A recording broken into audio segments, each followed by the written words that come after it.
World wide గా తొలి రోజే బాక్స్ ఆఫీస్ ను షేక్ చేసేసింది Ranbir Kapoor animal movie.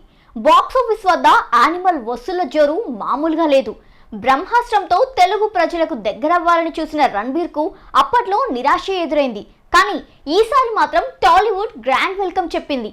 Release అయిన మొదటి రోజే దాదాపు 100 కోట్లకు పైగా వసూళ్లు రాబట్టిన యానిమల్ మూవీ కేవలం 5 రోజుల్లోనే 425 కోట్లకు పైగా కలెక్షన్స్ వసూళ్లు రాబట్టింది. అర్జున్ రెడ్డి, కబీర్ సింగ్ సినిమాల తర్వాత 5 ఏళ్ల గ్యాప్ తీసుకున్న సందీప్ రెడ్డి వంగ మళ్ళీ తన మార్క్ చూపించాడు. తండ్రి కొడుకుల ఎఫెక్షన్ నేపథ్యంలో వచ్చిన ఈ మూవీలో లవ్ స్టోరీ, వైలెన్స్, ఎమోషనల్ సన్నివేశాలు సినిమాను హైలైట్ చేశాయి.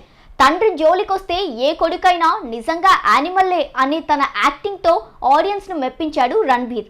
టీ సిరీస్, భద్రకాళి పిక్చర్స్ బ్యానర్లు సంయుక్తంగా యానిమల్ సినిమాను 200 కోట్ల బడ్జెట్ తో నిర్మించాయి. ఎవ్వరూ ఊహించినంత గ్రాండ్ ఓపెనింగ్స్ వచ్చిన ఈ సినిమాకి రణబీర్ రెమ్యూనరేషన్ కూడా భారీగానే ఉంటుందేమో అని ప్రశ్నలు స్టార్ట్ అయ్యాయి.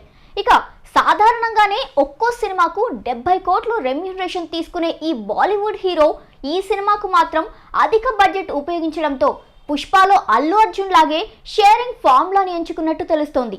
లాభాల షేర్లతో కలిపి 35 కోట్ల వరకు తీసుకున్నారట. ఇక ప్రస్తుతానికి ఈ సినిమాకు కలెక్షన్స్ వర్షం కురిపిస్తున్నారు ఫ్యాన్స్. నిర్మాతలకు కాసుల పంట పండినట్టే అని చెప్పాలి.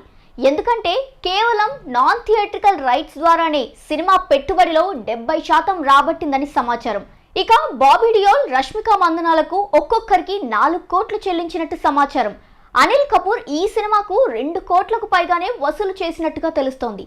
అయితే మొత్తానికి రణబీర్ కెరీర్లోనే బిగ్గెస్ట్ ఓపెనింగ్స్ రాబట్టిన ఈ సినిమాకు రెమ్యూనరేషన్ కాకుండా షేరింగ్లో తీసుకున్నాడన్నమాట.